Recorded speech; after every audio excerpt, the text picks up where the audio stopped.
You're listening to episode 362 of the Major Issues Podcast. And where has the time gone? It's already time for the best and worst of 2024. The Major Issues Podcast starts right now.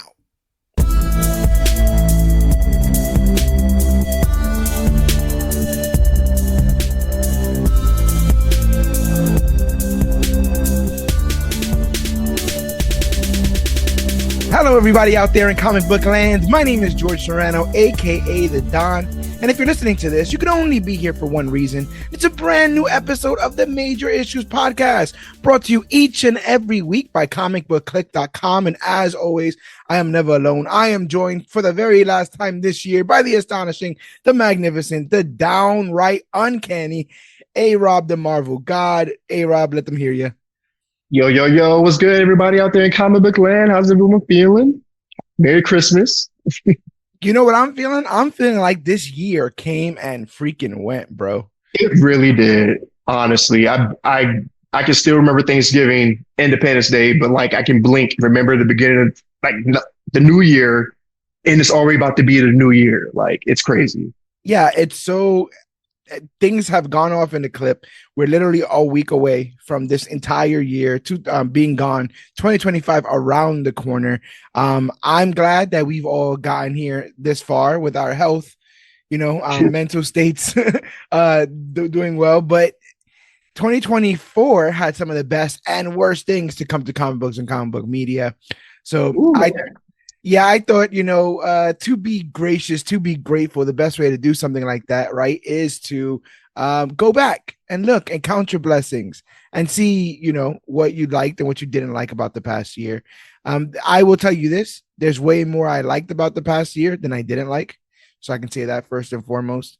I'm feeling a little bit positive, but it's not to say that this year did not have its share of crap. Is what I'll say.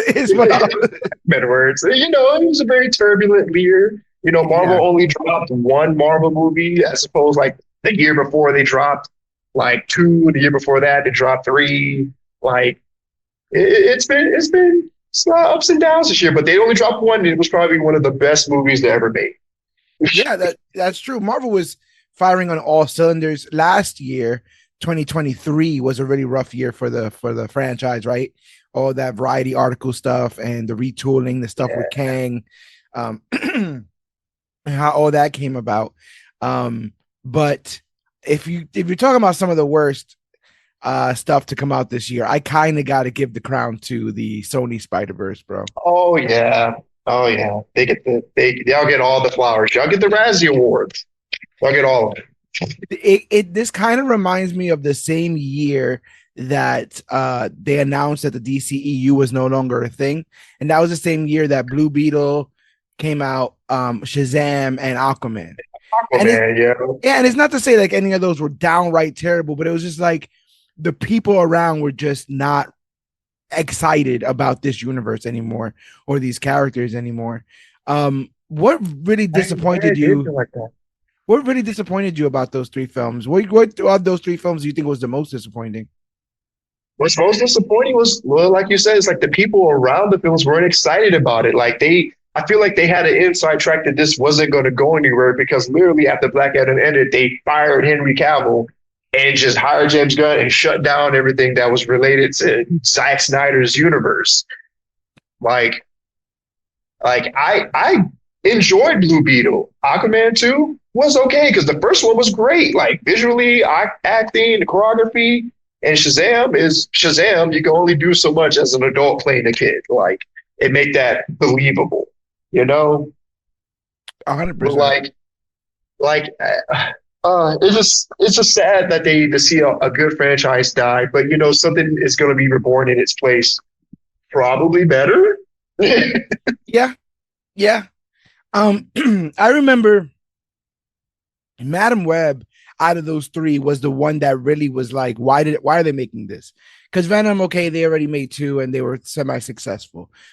Craven, whatever, at least he's a character. Madame Web, there was not a lot known about that character. So they really had to kind of swing for the fences for that film for the rest of this year to mean anything. And I feel like once they struck out on that film, everyone was looking at them sideways. And then when Venom 3 comes out, I don't know. I think the premise and stuff is fun. I just wish it wasn't Venom. Like I feel like it itself, this whole like kind of crazy um alien comedy, possession sort of film, but it's not a Venom movie to me. It's not a Eddie Brock movie to me. I don't know who that man is. Yeah, yeah, I know. I wholly agree. Like they tried to make Venom their Deadpool in that universe. Yeah. Seeing the success of Deadpool, And then and me and you were supposed to be talking about Craven. What did you think about that film? it, when I think about great premise is just once again, why are we making something Spider-Man related without Spider-Man? Yeah. Like the spider scene was cool. Like, oh, there's something spider related in it. That is the closest thing we'll get to any sort of spider interaction with Craven, it seems. And it sucks because that's the worst thing about this is like I think Tom Hardy's a good actor. I think that Aaron Taylor Johnson is a good actor. I don't know much about Dakota Johnson, but there was other people in there that are seemingly doing well in film.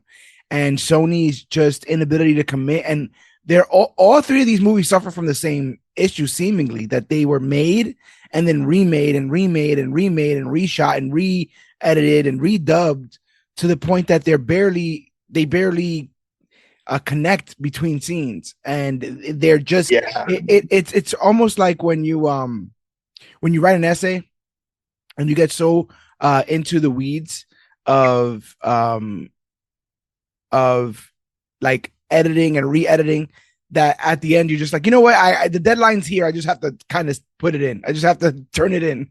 And that's what it feels like with these movies. Like it wasn't going to get better than this, but this is the most that they could do in the time frame, so this is what we're going to get. And it's like like there's I just named a couple movies there, and like none of them in my opinion have like a real heartwarming scene or like memorable moment that's going to be memed, or something people are going to play back and be like, yo man, listen, that movie wasn't great, but you have to watch the blank scene. There's none of that there. This universe is going to die without anyone going to the funeral, without anyone paying attention. I think that's the saddest part about all of that. they might get a shout out in Secret Wars, maybe. Who Yeah. knows? Yeah. But let's talk about some good. We got X-Men '97 this year, and boy, what a return to form. This was something I was a little bit hesitant on jumping into because I have such an affinity for the OG that sometimes with this stuff, I have an ability to be like, I like X-Men the animated series. If X-Men '97 sucks, I still have X-Men the animated series. That other stuff is for whoever enjoys this next iteration. And so that moving forward, I just feel like if it didn't click for me, hopefully it would be somebody's favorite X-Men series. I wasn't trying to be selfish. It didn't have to impress me so long as it made other people happy. And I saw that first episode, and from the first episode on, I think it just really just ramped up in writing, in quality, in emotion. Emotion. Remember it is going to be something I remember for years. Ooh. And I point to and I say, like, this is peak comic book writing and animation coming together to like do something really, really special. Great year for X-Men in general. I mean, bouncing back from the whole Krakoa stuff, right? In Right, comics. Fall of X. Ooh, man, Fall of X. Yeah, talk a little bit about what the X-Men have been doing in comics. I've been watching kind of from a distance, but I know we had almost a basic rebirth and a reboot of the entire line, right? From the Ashes event. Yeah, basically the X-Men are starting from the ground up again.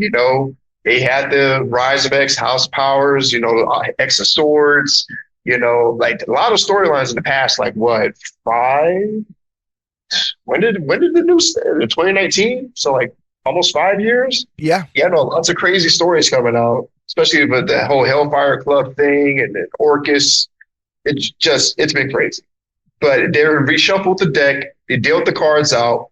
We have a new Marauders team. We have a new Weapon X team, not Weapon X, X Force team. We have a Yep. new X-Men team. Like, X so, Factor. X Factor, yeah, we have them too. So, like, all the cards are dealt. Now we just have to wait for the new hand, like the game to start next year. Because, Yeah. everything's going to change under the new house or the new one rule under Doom. Yeah. Like, the whole Marvel Universe is getting changed. And I can't wait for it. I can't wait. It's been really exciting because the X-Men, similar to the Fantastic Four, have been taking a real big backseat in the last decade, right? Like when they were adamant that they didn't want to promote these guys because Fox owned them, it was getting pretty dark for all of them. And now, roughly 10 years forward, just to see them be held with this much prominence and like little peaks of them showing up in things like What If, I think that stuff is super exciting. We can't talk. We can't talk about the X-Men without talking about Deadpool and Wolverine. Oh man, the only X-Men film, or the only film featuring an X-Men to come out this year, the only Marvel film to come out this year. It's been a couple months since since it was released into theaters in July. What are your thoughts on it? Have they changed since it dropped? Man, my thoughts have gotten better about the movie because the Deadpool franchise, it grows more on you as time goes on. Because you just look back at the jokes that he made about James or McAvoy or Stewart. These timelines are so confusing. Like that line's in the first movie that still holds up to today because in the X-Men universe, which timeline are you watching? you know? Yeah, 100%.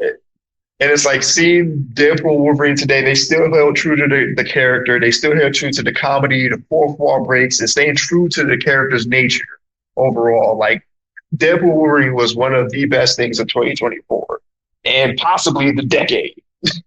It's interesting because there's still people that are detractors of it. I think in general you can't please everyone, but this is one of the few instances this year, especially in a very divisive election year. This is one of the first things to unite both sides. Like everybody was kind of on board for Deadpool and Wolverine. You had people that were all the way on the outsides. Like some people were like, "Oh, it's not woke enough," and some people were like, "It's too woke," and everyone was like, "Shut up, it's great." And I really like that the fandom came together to sort of defend that sort of film because it had a lot of joy in it. It was really cool to see Hugh Jackman finally put on the yellow and blue. Like that's a moment people are going to talk about for years, and the ramp up to that, literally roughly 25 years of leading to that, to get to that point, is crazy. It's absolutely bonkers. It is.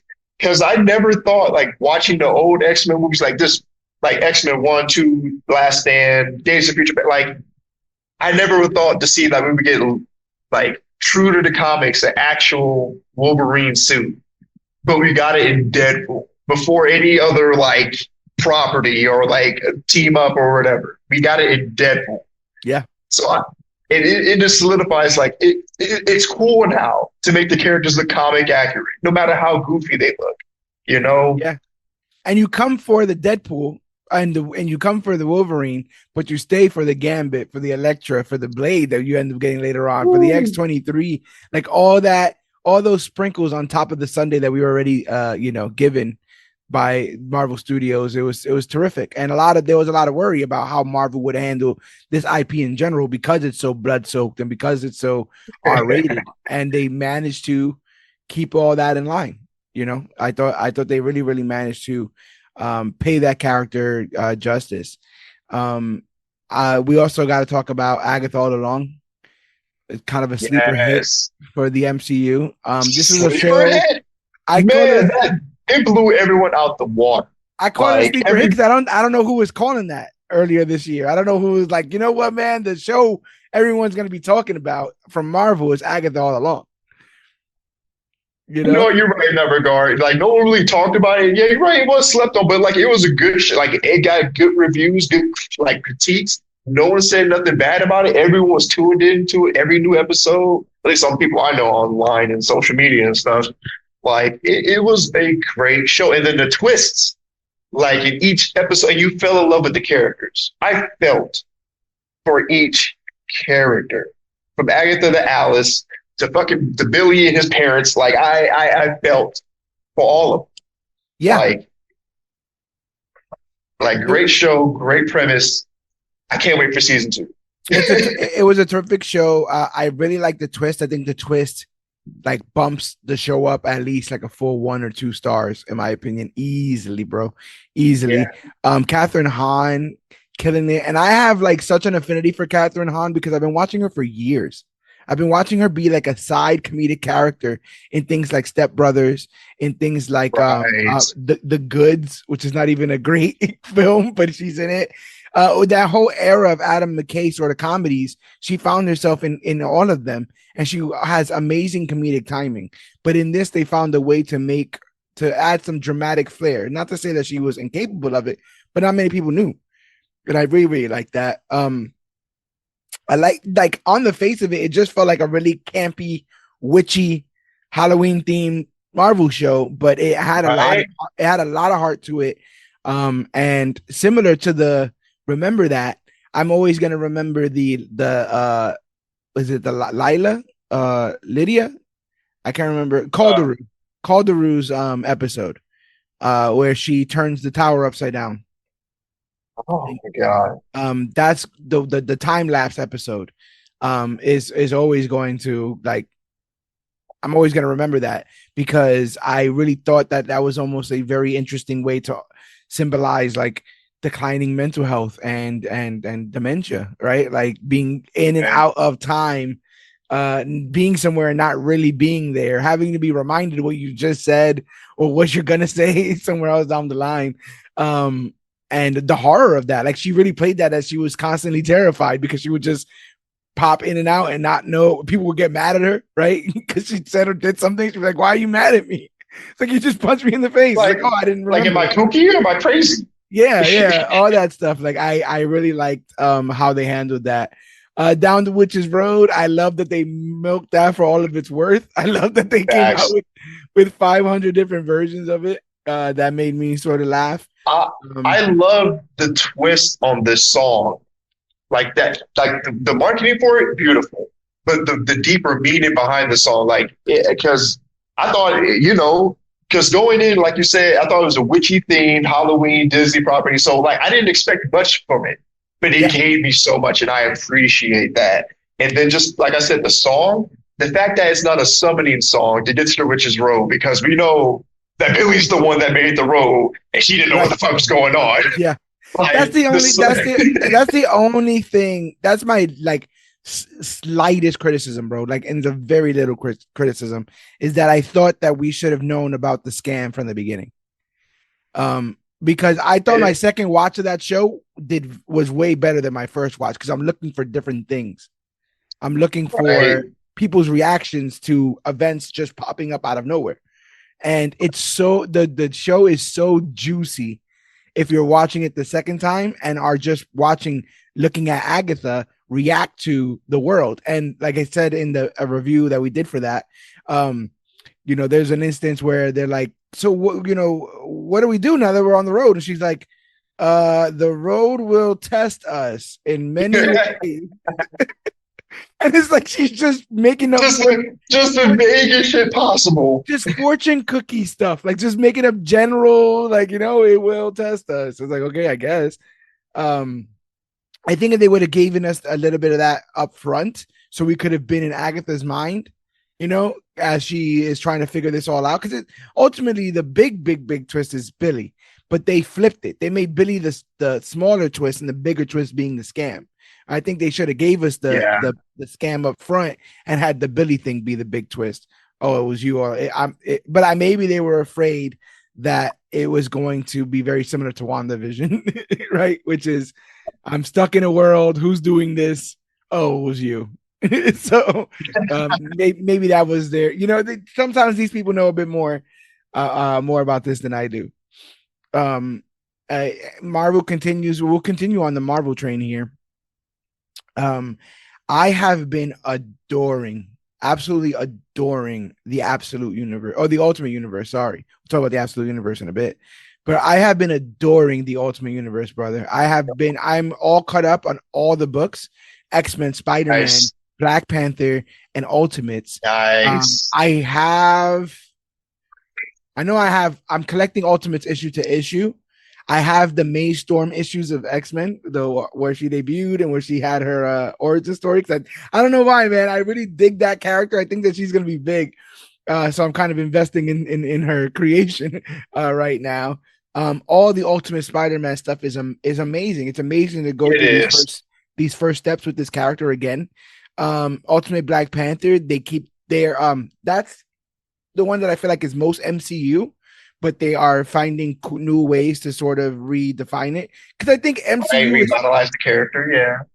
I think the MCU is too MCU for Black Panther to like. They've been having a problem, in my opinion, with Marvel Comics in trying to make that Black Panther the MCU Black Panther.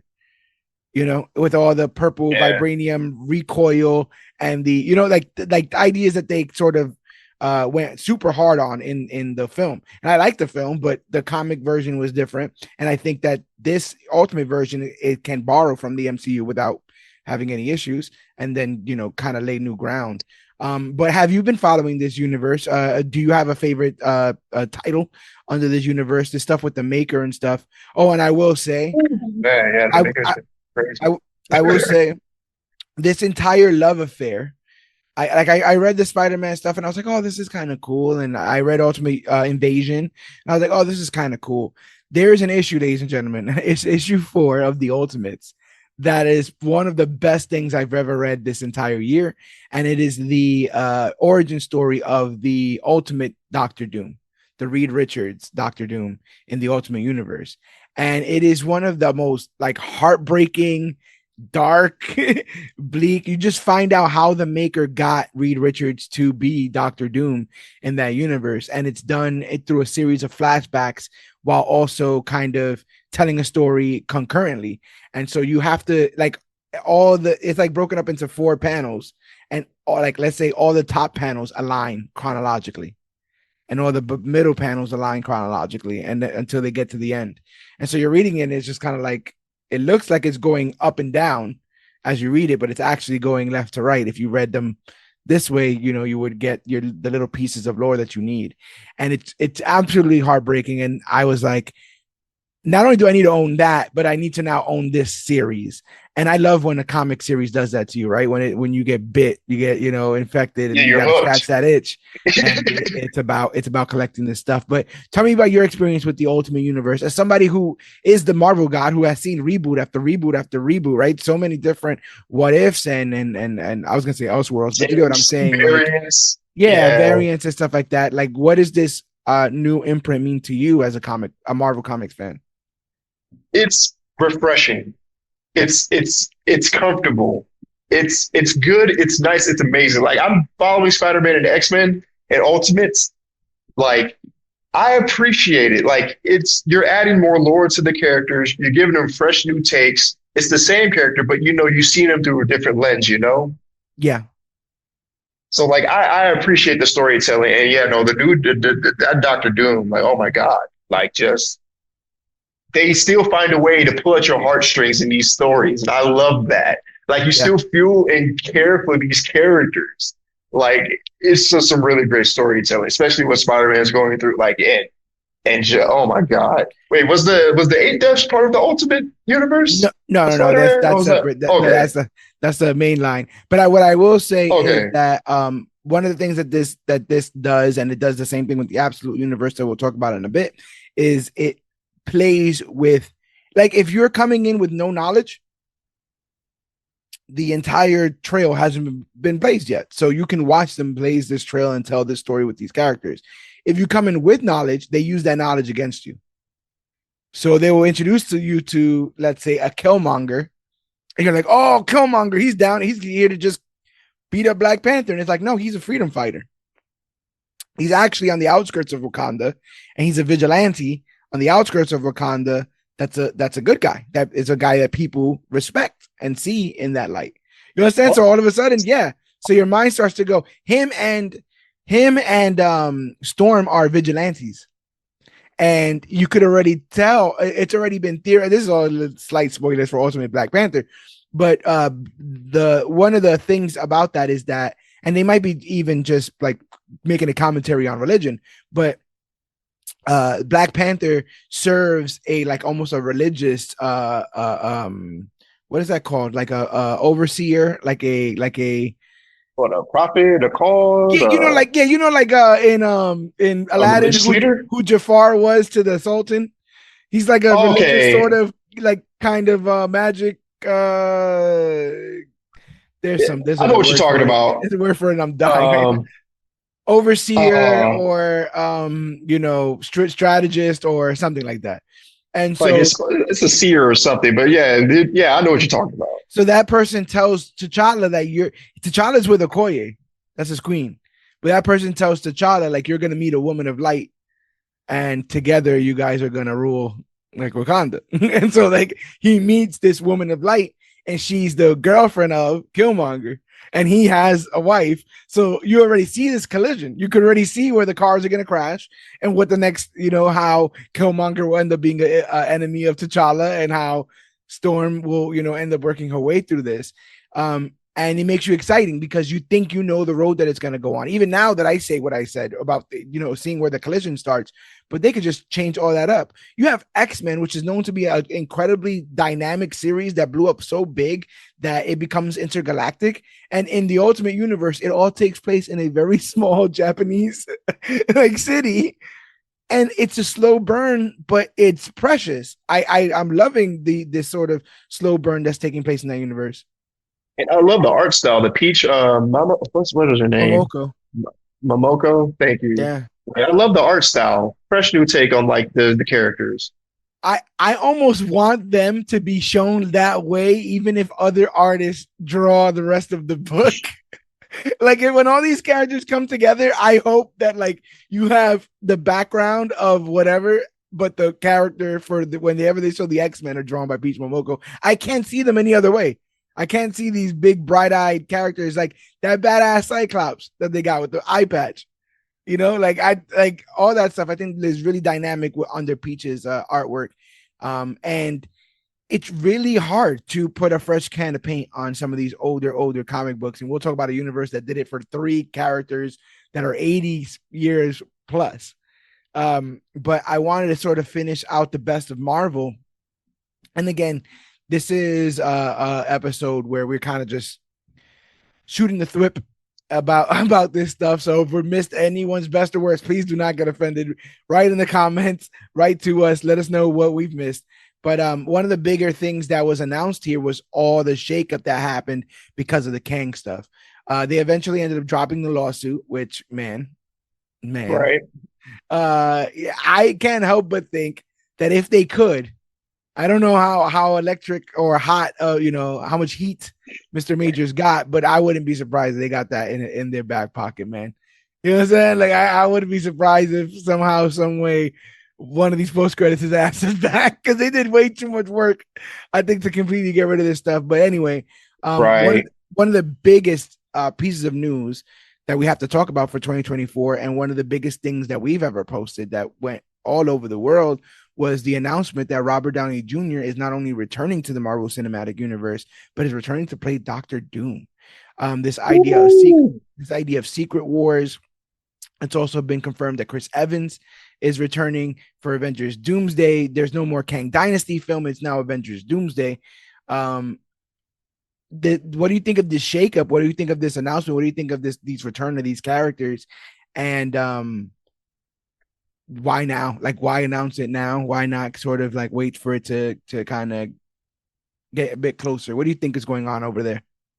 They want to build excitement. They want people talking about it. You know, like just speculating, what if in it, making content, just doing the marketing for them essentially.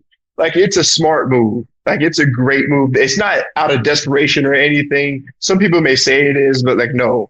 Marvel always has a plan. Their plan is literally it's 2020, like 20 years in advance. They have a roadmap with several different paths that can get to the main goal. Like, I have faith in them. It's a great move to have Robbie Downey Jr. play Doom because, like, even if he's from the Fantastic Four universe and First Steps, or if if he's regular Doom in the main timeline. Either way, it's not Tony Stark being Doctor Doom. It's Robert Downey Jr. playing Doctor Doom. Like, Yeah. he's not a variant. He is Doom. That is Doom. I'm just hoping that there's a joke that, you kind of like this one guy that sacrificed himself to save the universe. Right. I have a theory, or what I would like to happen, and obviously, no one's paying me anything, and if they don't do it, I'll be absolutely fine. But I think a lot of people thought that the stuff, especially with the Thunderbolts, was pointing to a Dark Avengers storyline, right? We've done Secret Invasion. Like, if we're following the sort of even Marvel 2000s crossover event calendar, we've passed House of M, we've passed Secret Invasion. I feel like I'm missing one. Civil War happened. Infinity War happened. Civil War is what I was looking for. Civil War has passed. Ragnarok happened. So we're around we're roughly around this Dark Avengers thing. The Secret Invasion event created a lot of distrust with the Avengers, and then you would have Norman Osborn go ahead and create their Avengers, right? And roughly the lineup for that team is kind of similar to what the Thunderbolts look like in the film that's coming out next year. But what if Marvel does not want the Thunderbolts to be disposable? Because if they were the Dark Avengers, they would eventually have to be beaten and then thus taken off the table, right? Right.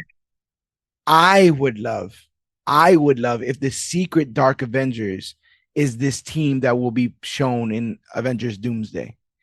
If it is Doom Tony, and let's say Hydra Cap, let's get Ragnarok, the clone, the robot clone Thor up in this thing. You understand? Let's get the worst of the best team, right? The OG6 Maestro. You understand? Let's get the worst. Oh my god! Let's get the worst of the best team. Superior Iron Man. Yeah, basically a mix of Superior Iron Man and Infamous Iron Man, right? Yeah. And so you get the best of the worst team, and not only do you get to cash in on nostalgia by having them back, even though it's only been not that long ago, but there is something about legacy where you cannot take the place of the, what you're paying homage to if that thing is still in the way, right? And what better way to usher a new era for Marvel than for the old era for the new era to beat the old era, right? And that's my out of this world sort of idea. I think that's the best way to do this. If the Kang thing is completely off the table, then I say give us our Dark Avengers, but make them a multiversal threat. And then you can do Battle World, and then the Dark Avengers are the sheriffs. The Sheriff Strange and et cetera, so forth. Like, that's the world that's controlled by Maestro. That's the world that's controlled by Ragnarok. Or I have a whole army of Ragnaroks. Like, he had the Thor Corps or whatever the heck was going on. Oh my god. Yeah, remember that? Yeah. You know what's crazy? They are going to introduce the Masters of Evil in Secret Wars, but I have a feeling it's going to be the multiversal version of it. Like the Killmonger wearing the Destroyer armor, the Black Skull wearing the Red Skull wearing the Venom symbiote, Thanos, like the Dark Phoenix, but Mystique has it, like in Berserker Wolverine with the oh my god, all of that stuff. All of that stuff I think is possible, and they're just killing it. It took a year or two to take a knee because they were doing it so fast that you can't change the tire while the car's actively driving on the road. So they did have to take a break, right, to fix that, because it was obvious that things were not clicking the way that they wanted it to. Something I think that Sony should have taken at least a second to be like, hold on, wait a minute, let's like re-review stuff here. Right, and they released 3 movies in 1 year. Yeah, and lost like I know they lost over $500 million. I know that for a fact. I found, I want to say on Amazon Prime, this documentary series that was shown on Vice TV, that is the history of the production of the Spider-Man films. And it went on to great lengths to say, and this is something that we posted about, that at one point Marvel was set to sell like 28 characters to Sony for $25 million. Characters like Right? Black Yeah, I read Panther, that. Spider-Man, Thor, and stuff. They even gave them a book that had a colored book that had each character and how they could best be used to maximize like profits or whatever. And they were like, "Yeah, we don't want none of that. Just go back and tell them we'll pay 7 million for Spider-Man." Right? They was like, no, we're good. No Black Panther. No Thor, Avengers. none of those Thor, guys. They no would Doctor eventually Strange. just shop those guys other places. Fox for the most part, you know. Fox would Yeah. end up getting so many characters from the bankruptcy of Marvel. I also found out, and check this out. This is something that will something will click for you as something that makes sense. But Sony right now, like one of the things that is killing the game is Marvel's Spider-Man, right? And it's made so much money off of it, and they literally sell custom consoles just for it, right? And I feel like those brands are so synonymous. But the same guy that went over to Sony and was like, "Hey, listen, you got to take this deal, 28 guys for $25 million," and they were like, "No, go back and do the thing for 10 million." He went to PlayStation when PlayStation was first kind of starting and was like, "Hey, listen, we're making a Spider-Man movie. You need and want the rights to the video game for that, so that you can go ahead and make Spider-Man games, because this is gonna blow up. The movie's gonna blow up, the character's gonna blow up, and you're gonna want rights for the games." Well, similar to the Marvel deal, they were like, "Yeah, nah, we don't want the rights." Wow. Who ends up buying the rights for Spider-Man games? Activision. If you remember any of the early Spider-Man games that you played, they were all Holy Activision. crap.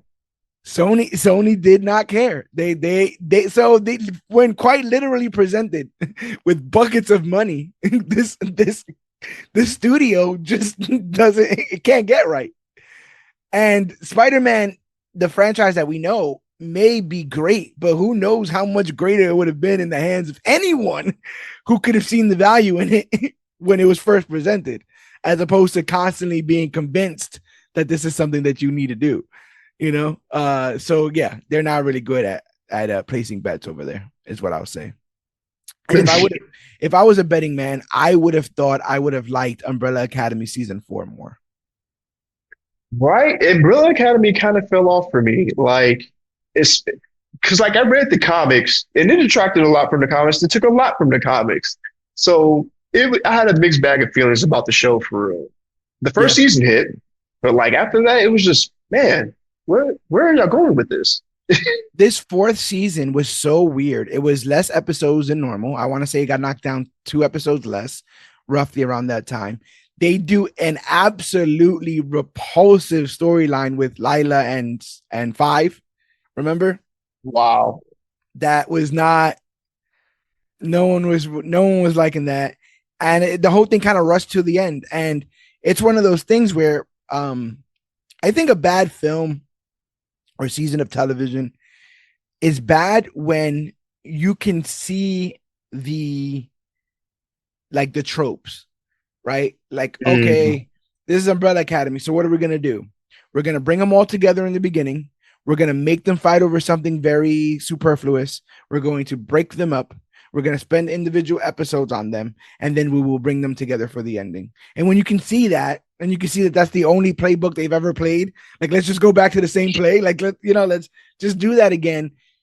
It really takes the heart out, in my opinion. And I'm somebody who wanted Umbrella Academy to succeed. I thought the first season like really blew me out of the water. The second one I was a bit more patient with. Third, I was looking at it side-eyed a little bit, but I did like the Sparrow Academy. I thought that was kind of fun. All right. And then this one, it just, as the ending just felt rushed. Again, it felt very similar to a Sony film. It felt like we just need to get this out Let's just get it across the finish line, and then this is kind of how that feels. Whole host of actors in there I want to see in the future. Klaus, the actor who plays Klaus, is dying for a comic book role, bro. But another comic Man, book role. Like, he would absolutely kill anything. And I keep saying he needs to be in the Jack Sparrow prequel. I was like, put that man hey. in some pirate gear and have him walk around drunk, and you got your Jack Sparrow. Or if he knows a good German accent, let him be Nightcrawler in the new X-Men universe. He would If, be if he has the they, body type. He'd be such a cool Nightcrawler. right? Yeah. You I'm know? I'm really digging or that remember Ulysses? Oh Ulysses who yeah. showed up and then he got all the powers and he's like, you know what? I am a god now. I am leaving. Thank you for fighting over my predictions. I'm over all of this. I am now going to where the gods live. Like, thank you, bro. Good work there. So yeah, not really loving Umbrella Academy season 4. Boy, But oh so you know boy, who season 4 who did hit? who's? Superman and Lois. Yes, it did. I just saw that finale. Less than a week ago today. It took me a very long time because that show means a lot to me. It's the very first show I ever reacted to. And I reacted to it when there wasn't a lot of people talking about the show. Not to say it wasn't great, but this show was a very niche show considering it was a spinoff of a universe that doesn't exist anymore. And it is literally the last of it, right? So Yeah. I'm sitting there and I'm like, I'll get to it when I get to it. I don't have to worry about major spoilers because people aren't talking about it like that. But this show means and meant so much to me as somebody who was trying to wrap my mind around who Superman is. It hit in so many ways. I think a lot of comic book properties, this is going to sound crazy until you think about it, but I feel like almost 50% of a good comic book movie is score. I Oh think yeah. it's still, Not even nowadays. It's just in general. I Yeah. think No. in The general, when score, you think about it, yeah, the theme. people may not have that on their list, but any banging comic book movie that you can remember had an amazing score and or an amazing theme for that character that would hit, and Facts. you'd be like, oh yeah, damn. It's the one piece missing from comic book reading. So if you could transfer all the stuff to screen, that's fine. But what music is going to make you feel, those moments? And Superman and Lois has an amazing musical composer, has an amazing score. Barely has a theme song. The show barely. I just the title card comes up and makes like a couple like horns and stuff, and then it cuts out. But when they wanted to be beautiful, when they wanted to be vulnerable, when they wanted to be tough, it was all there. I shed some tears definitely at the ending of that. Just it was such a perfect encapsulation of who that character is. And I will take you a step further. A lot of why Superman and Lois had to go is because of James Gunn's Superman. And if we're talking about best and worst, one of the biggest trailers of the year dropped literally a week ago in the Superman trailer. And I thought that was some amazing stuff. I'm really, really excited about that. None of the criticisms to me ring true as somebody who knows not only Superman, but Superman in the comics and DC comics. Like, everyone's like, they're going too far, introducing too many characters. No, bro. Let me tell you something. DC has one of the most stacked decks of characters. It's the reason why they've worked for this long. But DC media has none of these people on the roster. We've been picking the same teams forever. It's just been Batman. Right. Wonder Woman. There are how many Batman and Superman animated movies? Like dozens. Think of the Bat family, right? The Bat family of supporting characters in Batman. How many of them have been done in live action film? One. Yeah. Oh no. Robin. Two. Oh, there was two. And the Batgirl from Alicia Bat nipples. Alicia Silverstone. Bat nipples. The George Clooney shit. And even then, it wasn't Barbara Pennyworth. It was Barbara. I mean, it wasn't Barbara Gordon. It was Barbara Pennyworth. Right. Damn. So you can't do Killing Joke without the Bat family. You can't do Under the Red Hood without the Bat family. You can't do half of the great stories that Batman has without the Bat family. So if you're not willing to build the world, you can't tell these stories.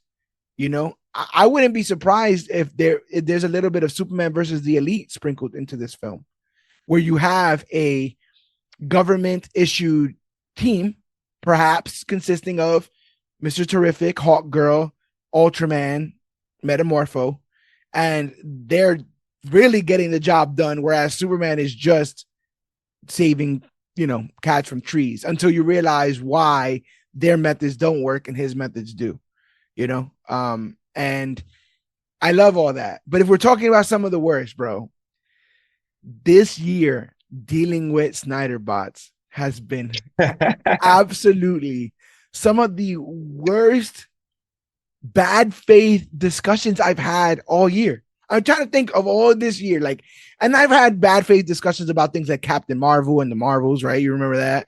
Right. Yeah. Every time a character gets casted and the actor is black, there's a ton of bad faith arguments about that.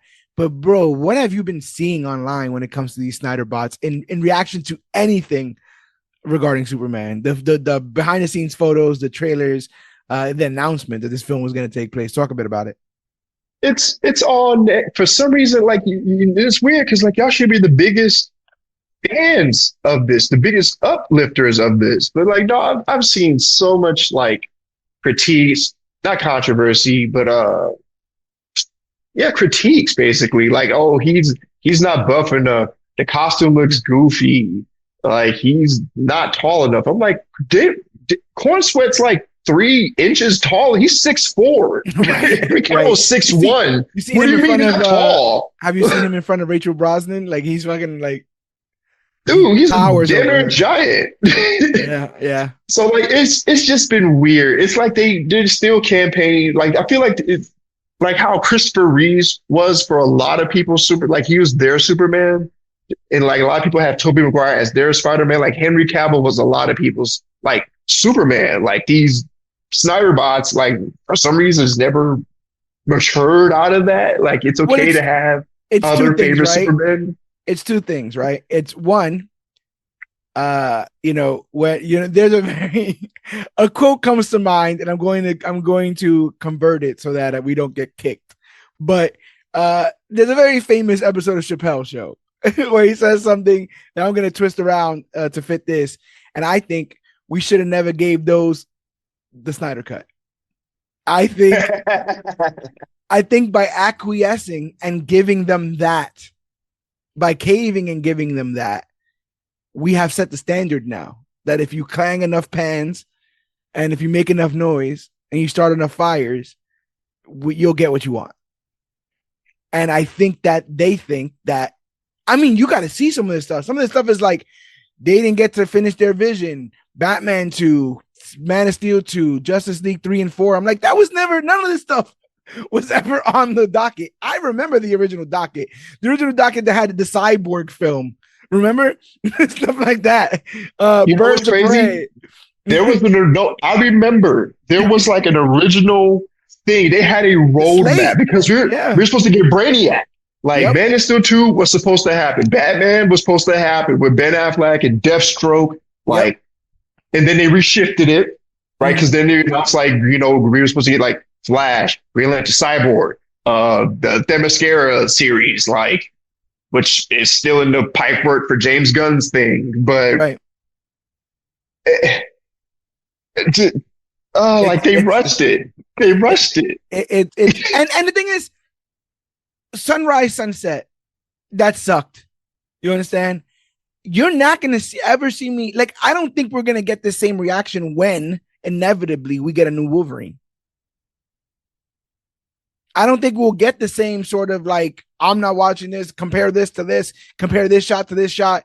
How, real men look like this. The stuff I'm seeing online is very if you're not about this, it is what it is. And the cold thing I will say, and I will say this as someone who I feel is a bit learned now, that we've been doing this for as long as we have. Every week for the last 7-ish years, I've been talking about a comic book something in some way, shape, or form, right? So I feel like I'm a little bit educated in saying this.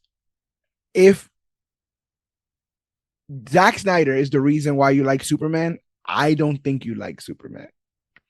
and and there's nothing wrong with that. I don't think you need to like everybody. But it's one of those things where it's like, I didn't like Peter Parker until he pulled out those two katanas and started cutting people's heads off. And it's like, well, I don't think that's not something he does. So if a writer made him do that and now you like him, now you think that's what he does. But that's not what he does. So when you see any other version of him, you're like, where are the katanas? Why is he like Gwen Stacy died? He should have just thrown a katana. You know, he could have saved her or something like that. It's like, no, you've gotten the wrong message from a Elseworlds situation about this character. The Snyderverse, I felt way better about it when I considered it an Elseworlds, when I considered it like a person's interpretation of the DC universe. But at first, I rallied really hard against it because I was like, this is not the version of these characters that I know. You know, a Batman that's branding criminals so that they get murdered in prison. Like, what are we doing? Like, what's going on here? So yeah, those guys are going to be very vocal, I think, until the Superman actual film drops. I think they're gonna be like when it. Oh, you say until it drops? Yeah, because like the teaser trailer got more views than the Deadpool's teaser trailer. It did. Like, so and maybe some hate. Some people I can easily track. Right, I can easily track that this movie is gonna make $1 billion. Like it's Superman. Who's not going to see Superman? Like, it's all ages, it's all inclusive. Like, even if you hate Boy Scouts, you still are going to see it just because it's Superman. Like, like the character is rich in mythos. What I keep trying to tell people though is this is the teaser trailer. That's it. The teaser trailer. Right? No dialogue was said in this trailer except for Crypto, take me home. That is a perfect example of a difference between a teaser trailer and a regular trailer. A teaser trailer sets up the plot of the film. We got no plot right now. Right. Just a bunch of clips and images that you could kind of, as a comic book reader or Superman fan, you can connect some dots, but you didn't get a, you know, the what's happening? Kaiju landed 3 hours ago, and we need to stop it before yada yada. There's no conflict yet, or at least no apparent. That teaser had a lot of different shots of a lot of different things going on. Like I've tried to look up this plot. They haven't released anything.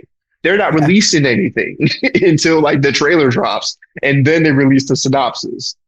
What's also very interesting is I don't even suspect this to have a banging villain, because there's a lot of first movies that don't necessarily have A-list villains that get them across. People weren't really clamoring for Ironmonger. You know what I'm saying? But you know, most people didn't know who Killmonger was until they showed him in Black Panther. So it's like it's not so much about the A-list nature of the villain, more so than the story that the hero goes on, and then you can make any villain A-list at that point. So I'm really interested in seeing where things go there. And another thing that dropped this year that made me excited about this universe is Creature Commandos.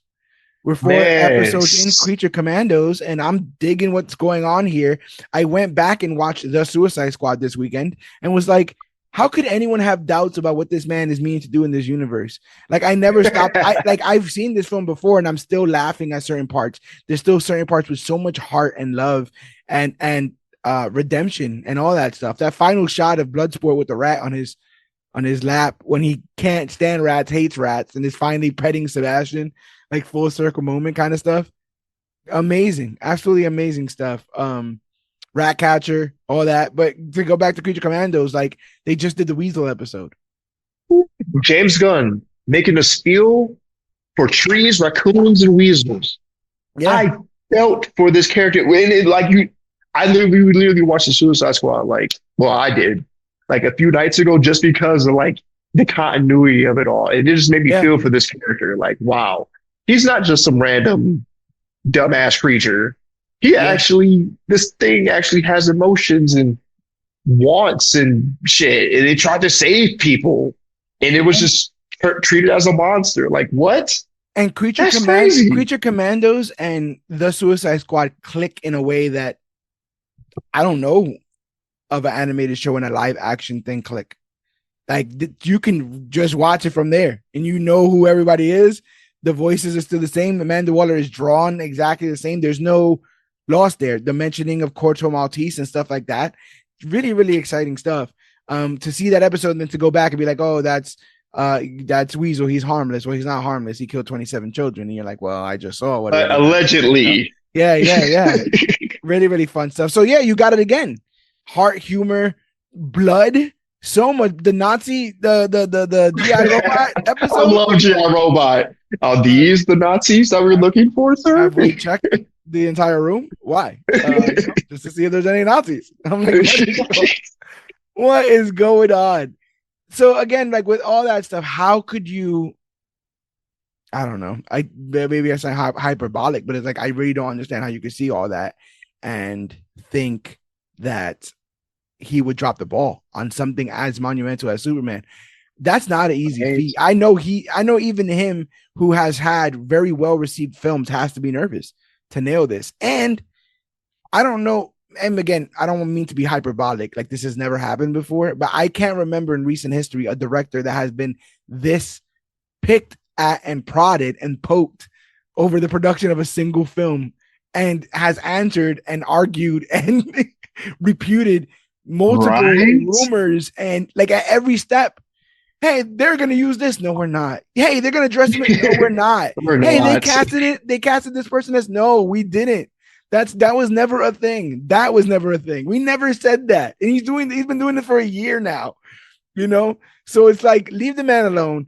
It's Christmas Day today. If you're watching this live, go out and check out the Guardians of the Galaxy Holiday Christmas Special and tell me there's no heart in that. And tell me you don't walk away feeling warm in your stomach and smiling.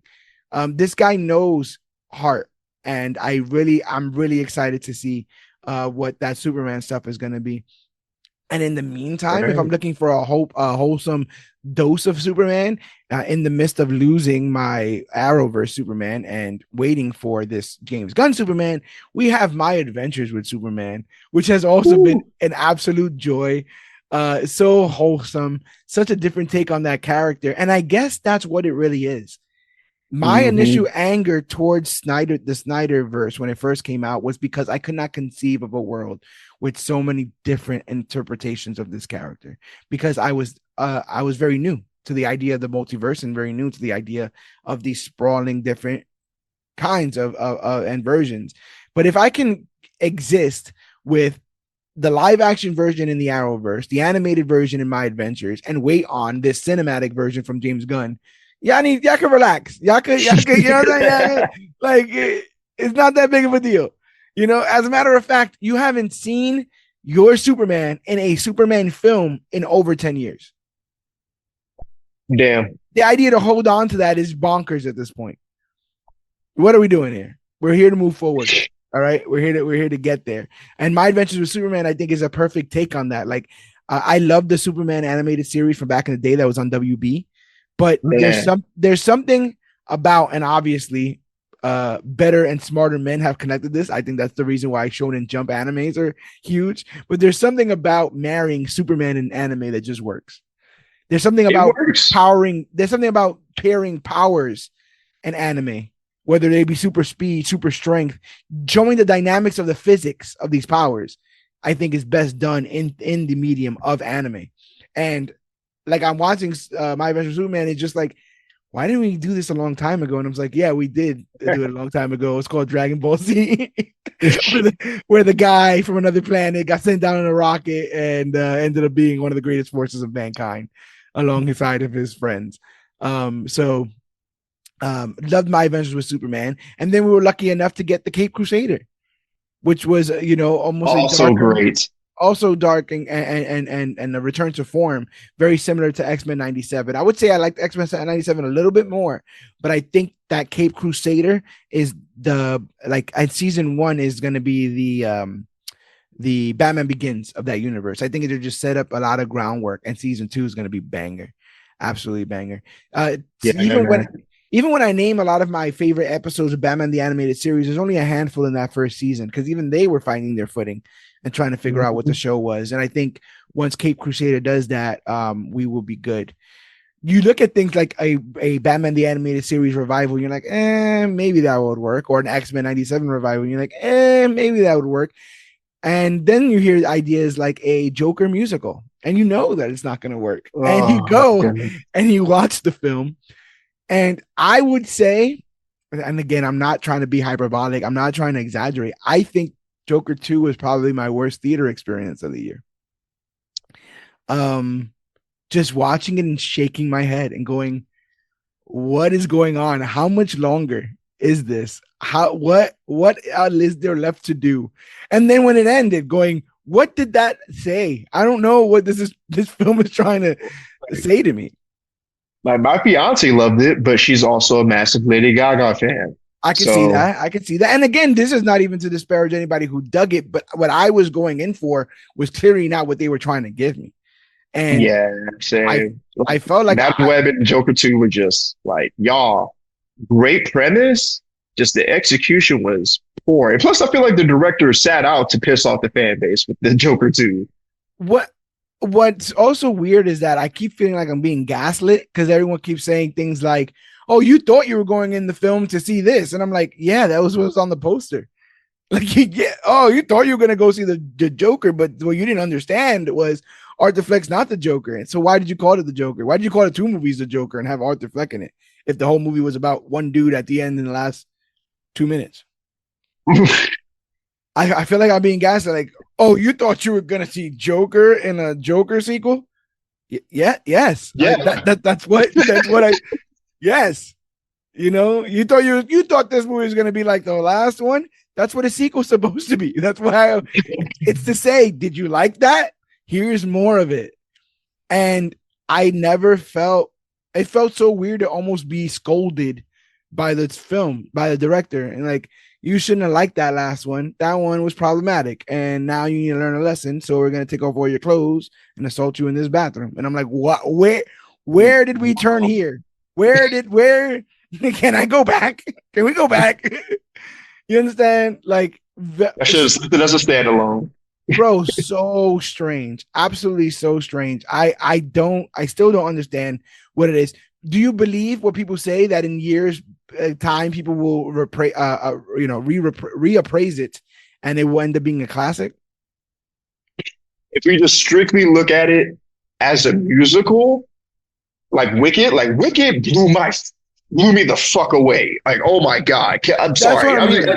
I need to detract from No, you're Joker good. 2 You're and good. actually talk about a good musical movie. You are good. Wicked was the absolute shit. I am so upset with myself that I slept on this franchise, this property, this play, this theater experience. Like I got chills watching that movie, Sway. That's Like I awesome. got chills. I almost cried. Like it was such a great movie. No. And for the people saying, "Oh, they hired a woke actor, there's lesbian," no, there's none of that. It's sisterhood, understanding oneself, finding oneself, like finding your groove.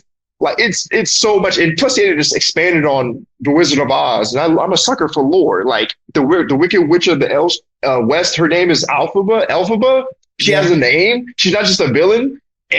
And her story, her origin, just amazing because no villain is ever born. Great villains are created, and Yeah. that makes sense. Like why I love the character so much. In Defying Gravity, Chef's Kiss. It was So pure cinema.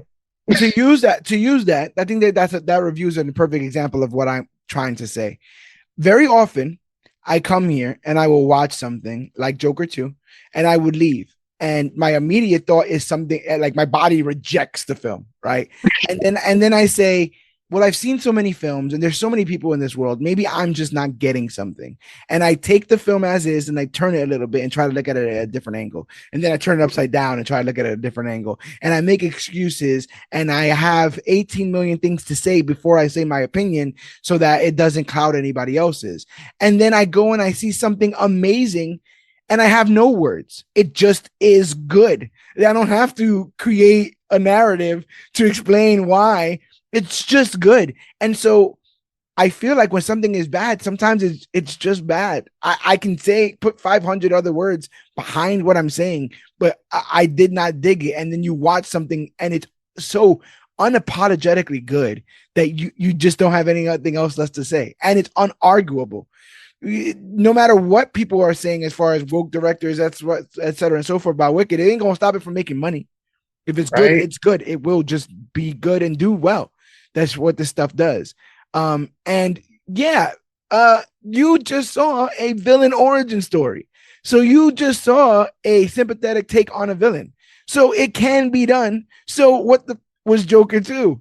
You just saw a Exactly. musical about a Exactly. villain. That's exactly, it's the same thing.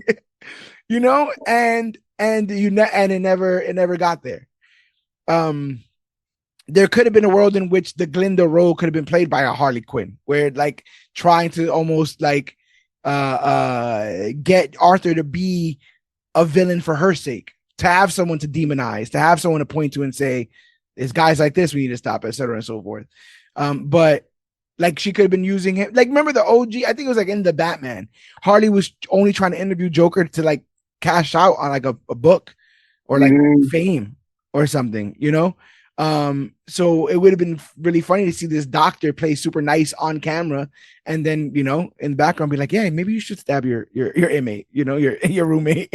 Maybe you should put the blood on your face and walk around like a clown, like and sort of get there. It's 100% possible they just didn't want to do it. And that's really, really frustrating because similarly, we got the Penguin this year, and the Penguin was mwah, it was chef's kiss. It felt like HBO just missed making The Sopranos, so Right. it just made a Sopranos in the Batman universe. But really, really, really good stuff. And my favorite part about the Penguin is that they kept him a piece of trash throughout the whole thing. There's never The a moment where whole you're thing. like, even though we do believe what you just said that the best villains are created, this one doesn't give him any excuses. This one doesn't say anything about like, oh, well, I mean, if you had a family like that, or if you had a dad like that, or if you had no guidance or grew up around drugs or grew up poor. And it's like, no, no, he was just a piece of trash. He was a piece of trash kid and he became a piece of trash man. Um, but yeah, talk about the Penguin being one of the highlights of this year. Man, like you said, Sopranos, but in the DC universe. And you know what's crazy? Like I saw some mixed reviews about it, all Ooh. good, and some like this Sopranos is better. This is like Sopranos light. Like people were just comparing it to other mafia, true crime, like or not true crime, but like crime drama driven shows. And I was looking at it through that lens. I'm like, huh, okay, in that regard, I see where y'all coming from, but this is still based off a comic book character, and we're seeing the how he becomes the Penguin. Like he's not the Penguin yet. Like he still Yeah. has a lot of things to go through to become the Penguin. He still doesn't have the ice lounge. Like Mm-hmm. like give it time. You know what else? I would say that just like Madam Web, my arms were crossed for the Penguin. I would love to go back and kind of check out what I said in our predictions for it. But I remember thinking, especially the promotional stuff that was coming out of it, bro, if your eyes could get stuck by rolling them into the back of your head, I would look like the Undertaker right now because of all of the, well, we call him Oz. We don't call him Oswald because in my universe, he'll never wear the top hat. I was like, then what are we doing? Then what are we doing? It's same thing, and it didn't help because it was happening at the same time the Joker stuff was happening, where they were like, Right. he'll never actually be the crime, the clown prince of crime because in my film, which is much more real, we're just delving in different themes, and that's a little bit too comic booky. And it's like you're doing a comic book thing, bro. Like stop fat shaming your girl's fat kind of situation. Like, what are you doing here? You know what I'm saying? Like, stop pretending you don't love this shit. But um, with my arms crossed, they still managed again because of my acknowledgement and appreciation for Elseworlds. That is a badass Elseworlds take on the Penguin. Do I want that to be the It main is. line throughout? Maybe not, but for a what if, hell yeah, for a what if. Really, really You good know, stuff. Penguin definitely hit. It was a show like just from Rob Pattinson's Batman universe, I wasn't looking for, but I'm glad I appreciate that I got it because like now I want more of it of this universe, this dark, gritty underbelly of Gotham that got fucked by Riddler's flood and the bombings. Like, yo, there's so much storytelling ground here to like cover and just tell. Give Yeah. us more of this. And I heard they are making like a Hush. They're bringing Hush into the universe. Like That's Oh what I my was. God. That's what I was hearing. And another thing, greenlit for. I don't know about this universe, but DC in general is a Clayface horror film. I think Yep, I that's gonna heard kill the that. game. I think you can do some really, really inventive stuff with that character. They killed it in the animated series when they were really rocking with the transformations and stuff like that. I think the character they did the character recently in Cape Crusader and a bit of a tragic Mhm. backstory and stuff like that, dealing with Hollywood and all that. So yeah, there's a lot of different avenues that they can go, especially with these villains. And what I love the most about it is even if you don't watch it, if you watch the Batman 2, or you need someone offline to be like, oh yeah, remember when Carmine Falcone died? The Penguin took over. That's it. Do you have to mention that also Carmine's daughter came back and he took care of her and they had a war for a couple weeks, were killing each other's people until she eventually got him arrested and sent back to prison? No, you don't need to know any of that. Carmine was Yeah. killed and the Penguin took over. That's it. That's what happened over the whole series of that. We just are very locked in because we got to live with that man for a season. Yeah. But on the outside looking in, that's all it is. The Penguin has taken over in the power vacuum, and so you don't need much to understand what's going on. And even though I am familiar with the material, I needed a roadmap to understand what was going on with the DC animated trilogy, Crisis on Infinite Earths. I'm just taking a second just to rip this because, man, Go ahead, because like I watched all three twice and I was still like, what is going on? Like I know what's going on just because of the comics, but like this is not connected for real. Like what is the real issue here? Like, well, this is supposed to be a banger. What happened? Y'all supposed to kill it animated style. What long happened? long time comic readers can appreciate but also acknowledge that Crisis on Infinite Earths is one of the most convoluted DC comic stories in the history of the world. I say this as somebody who's Facts. read it. It's 12 issues. It is a mammoth of a story. It deals with things being in and out of reality, phasing in and out of time, antimatter towers that pull the matter, and reverse the polarity of. It's very confusing. It's as Flash is as a dying and comic. coming back. Yeah, as is as a comic, it is very confusing, but it was a means to an end. They did that to close the multiverse. They thought the multiverse was getting too crazy and they wanted to shut it down. So they needed an event that would clear the table, that would etch a sketch their universe. And the etch a sketch is the anti monitor. And it was a means to an end. What does that mean when you just decide out of nowhere to pull that book off the shelves and say, we're adapting this now? Not because we need to erase everything, but because or maybe it is because I believe now moving forward, all of the animated stuff is going to be under the James Gunn umbrella, and all those Right. characters played under live action will also, played under on animation will eventually be adapted into live action kind of stuff. Yeah, definitely. I can see that because like that makes sense why why they waited so long to make Crisis on Infinite Earths. Yeah, But when you watch it, it makes sense because you see all the different realities, all the different characters from past animated shows, and now Creature Commandos coming out. Okay, it makes sense. They're setting up for their brand new universe that will be the main streamline universe. I still think Cool. an incredible failing though, right? An incredible failing though of to adapt this story. I think that I don't think the voice acting was incredibly great. I don't know why we spent half an episode on the Nazi psycho pirate stuff that was going Right. on there. What was the point of that? The anti-monitor didn't look like the anti-monitor. He just looked like a big monster of some sort. It was a very strange retelling of that story, a very bad one, and one that will scare people off of watching DC stuff because of how convoluted and how poorly managed I think this adaptation was. But that is the last worst thing I have on my list. And the last best thing that I would want to talk about is the Absolute Universe. The Absolute Universe coming out of things like Absolute Power that just took place in the DC universe. And it is a brand new coat of paint on some of DC's oldest characters. And I have been incredibly excited. I now own Absolute Batman, Superman, and Wonder Woman #1.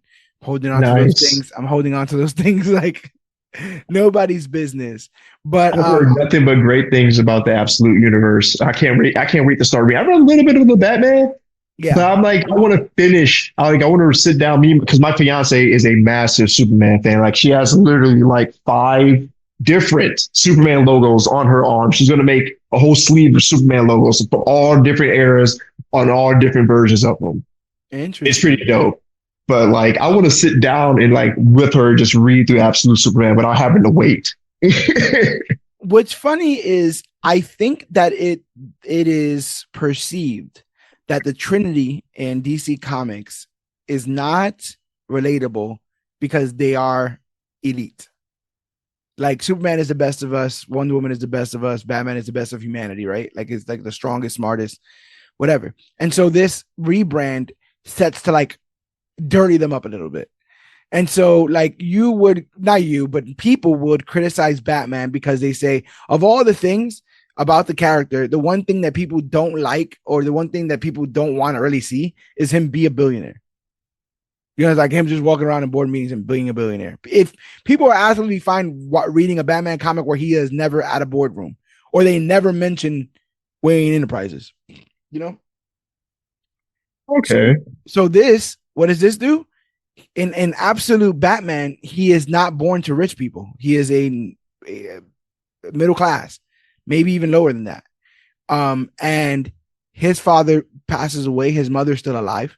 And he ends up taking a series of odd jobs around Gotham so as to learn its infrastructure. So he takes a job in construction to learn about the tunnels. And he takes a job in electricity to learn about the grid. And so all of his, what people perceive as crazy amount of planning with Batman now has a background. He has spent all these years learning his city. A man gets brought in to kind of stop. There's a gang that's murdering people in Gotham, led by Black Mask, and they're called the Party Animals. They wear animal masks, and a man is sent to Gotham to do some surveillance on them to find out how they can be stopped by a shadow organization, and that man is Alfred. And Alfred witnesses Batman take them all down, and it's like, who is this guy? And so the story is not told from Batman's perspective of like, I woke up this morning and whatever. It's told from Alfred's perspective. So he's like, he comes in like a shadow. He, expertise and, this, that, and third. And he doesn't care who's afraid of him. So he's like almost building him up more as like a myth, But my favorite thing from the Absolute Batman universe is it's established very early on as he's training in a local gym that he's training at Killer Croc's gym, the gym made by a guy named Waylon Jones. He's not a Croc man. He's actually has an affinity for reptiles or whatever. And he's like, oh, Bruce, you haven't come to the poker game.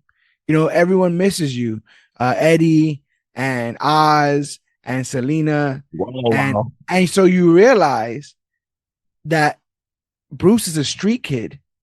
And Bruce's best friends growing up were Edward Nygma, Selena Kyle, Waylon Jennings, That's Jones. Crazy. And these guys will grow up to be his road. He's not a faceless billionaire beating up other strange, mentally ill people in the street. He will be stopping his friends when they eventually turn bad, when things eventually get bad. And they're his best friends from childhood. There's a picture of them all as kids. And I just like that eventual setup and knockdown. Come on. Chef's kiss. That's right. That's great storytelling. I like amazing. That. It's amazing. Wonder Woman, again, super elitist, right? Like literally made from clay from God itself and birthed onto the world. In this, she is the Greek gods are punishing the Amazons. And they steal baby Diana and they send her to hell. And Amazon is a word that you cannot say. It's not allowed in the universe. It's a dirty word. And so Cersei, who is making a lot of prominence to Creature Commandos, the witch, is tasked with raising her. And so he raises this little girl in hell. And she is now a badass, tatted warrior that commands the skeleton of Pegasus, not a Pegasus, the Pegasus is what she rides. Wow. A skeletal version of him. And again, like all these badass red tats and markings, this warrior woman who was raised in hell and has to be the best of what that can be. Like from that raising point, being raised in hell. How do we better ourselves? How can we be better? And so boom, you have her right there. I think that that's absolutely tremendous. And then you finish it out with Absolute Superman, who doesn't land in small town Kansas. He lands in Brazil. His parents weren't like high status. They were farmers. They're the Kents of Krypton. And on Krypton, everything is so elitist that you wear your class on your chest. And in Absolute Superman, that S class is the working class. So he's literally walking around a man of the people. Like he's literally like by having that and keeping that crest on, his family, his parents called that the symbol of the people of steel, people who made Krypton, people who, you know, the blood, sweat, and tears of the working class that are unbreakable. Wow. You know, so again, like I'm sitting there like, yo, this is amazing. This is great stuff. And his suit is sentient. His suit is called Soul and is sentient. So it's kind of like moving, and there's a lot of like Iron Man, like power at 20%, you know, like, oh damn, what are we gonna do now? Kind of stuff. And there is a big corporation called the Lazarus Corps that has agents that are peacekeepers. And so, oh, not peacekeepers, peacemakers. An army of people, of peacemakers, are who comes and stops you in case anything comes down with this whole Lazarus Corps kind of stuff. So like they have like these mines in Brazil, and the people are being punished because every night, for some reason, when they come back, all the mining's already been done. And so all their bosses are like, what keeps happening? And it's because Superman keeps going and doing all the work while everyone's asleep, so that no one has to toil, so that no one has to, you know, struggle or anything like that. And so, oh my God, you literally having him working from the ground up, from the bottom up, and they're still fleshing out all three of these characters. But what a unique starting point for them, for characters that have existed again 80 plus years. We're talking about now, this brand new coat of paint. Dare I say, and again, I said a lot of crazy things on this podcast in general, but dare I say they are writing the roadmap for a entire new generation of these characters, because I think, again, controversial statement, the longer we go, the less these Silver Age origins work. And I feel like if we are losing the ability to relate to these characters, because we are now so far removed from a world that looked like that world that they came from, then things need to change. They need to reflect our world, and they can't stop doing that. And I feel like we lost the plot a little bit, right? Because it became more about portraying the character than portraying the world that they exist in. And so, similar to the Ultimate Universe, I wouldn't be surprised if some of those Ultimate Universe things are like, if any of this works, this is now who Spider-Man will be. We will now always start Spider-Man as an adult man who was told by, you know, an evil villain that, no, you had a destiny. And, or, you know, told by somebody else, you know, you had a destiny. And if you want to open this circle, this orb, and unlock it, you know, and what does that mean for you and your family and all that kind of stuff. So in a world where you have these characters that have existed, like I said, 60 plus years, 80 plus years, and we're putting a new can of paint on them, it's done nothing but motivate us here at ComicBookClique, right? We have now, you want to talk about the best and worst. One of the best things to happen to us this year was teaming up with DirtSheet Radio, the guys over there who are, you know, industry leaders in pop culture and professional wrestling, expanding our reach in those environments, getting our numbers from 19,000 earlier this year to 41,000 as of this recording, bro. Doing our major preview streams now, finding a way to come up with clips for the Major Issues podcast. There's so, I wish I could tell you about even the things we were talking about behind the scenes. But A-Rob, you know that we are conducting interviews. We are trying to best fit this team that I think is kind of done with this introductory period of ComicBookClique, and we're ready to put our ground on some new, you know, put our feet on some new ground that we're ready to cover for the next year. One of the one of the best things about this year was watching all of our team grow, our content grow. Major Issues didn't do Major Issue lives in 2023. That wasn't a thing. We didn't have this. If you're looking at this video, we didn't have this cool little box and stuff. This is all little things that we created because of the strength of our fan base. They embolden us with enough courage to take chances. And some things work and some things don't, but that's one thing that we will always do for you guys is take chances. I believe that Comic Book Clique is the best product out there. Should it be crushed? Should it be boiled? Should it be ingested raw? I don't know, but I'm trying to come up with the best method to put our product out there on the streets, because I do think if you take just a test run of it, you'll be hooked forever. But I'm a little bit biased. I'm a little bit biased when it comes to things like that. But it's been a hell of a year. There's so much more to talk about. But I'm excited for our next episode, because it's the episode where I get the chance to be the wrongest I can all year, which will be our predictions for 2025. Like I said, bro, we're in a world where we are dropping Superman and Fantastic Four, two of the oldest and most misunderstood. I would say misunderstood, bro. I'm going to the length of saying the Fantastic Four has still never truly been, like, we've settled for what the best can be, but I don't think we've gotten nothing close to what the emotions you've ever felt in some of the best Fantastic Four stories you've ever read. I don't think we've seen yet. I mean, Jonathan Hickman's killed it with him before. That's what I'm saying. And Franklin Richards is supposed to be in First Steps. Right? Oh my God. They're setting up so. I mean, babies, First Steps. I mean, it's all one small step for man, one giant leap for Franklin Richards. Oh, Jesus. To me. Yeah, this. Go. That's how it's going to end, bro. You know what I'm saying? It's about to be over. He's bringing them to the Secret War. You know what I'm saying? Bring a World Eater to a Secret War. I'm totally down for that. Oh my God. Secret Wars is going. Doomsday and Secret Wars are going to be crazy. Like, Infinity War is still my favorite movie, like comic book movie to date.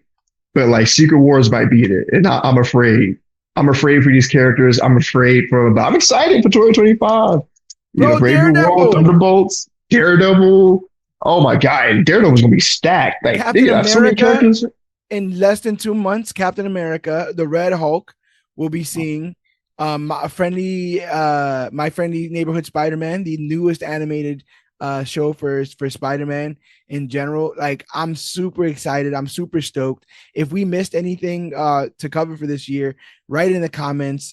You could always email us at comicbookclique.com. You can always go to comicbookclique.com and just write in the comments there. But always, comicbookclique@gmail.com is another quick way for you guys to reach us. In a world where good and bad things happen, I think us, as part of Comic Book Clique, will always lean towards the good. We got out of here scratch-free. Well, no, maybe not scratch-free, but we got out of here alive. We're breathing, which means we have any lawsuits. So we no lawsuits, no lawsuits. Tomorrow will always serve as another chance to have the happiest life we ever can. Sometimes we may fall short, but every day we can get a little bit closer. And with Comic Book Clique, being with you guys every step of the way, we're hoping to make the comic book space a better place every single day, with content like this, with emotion like this, with energy like this, and with fans like you guys who make this not only incredibly fun for us, but I've seen the rap numbers. We're a worldwide podcast now. We are an official business. We are acting as an official business as of this year. We have a tremendous influx of new talent behind the scenes as of this year, and new editors, video editors, new people helping out with admin and scheduling.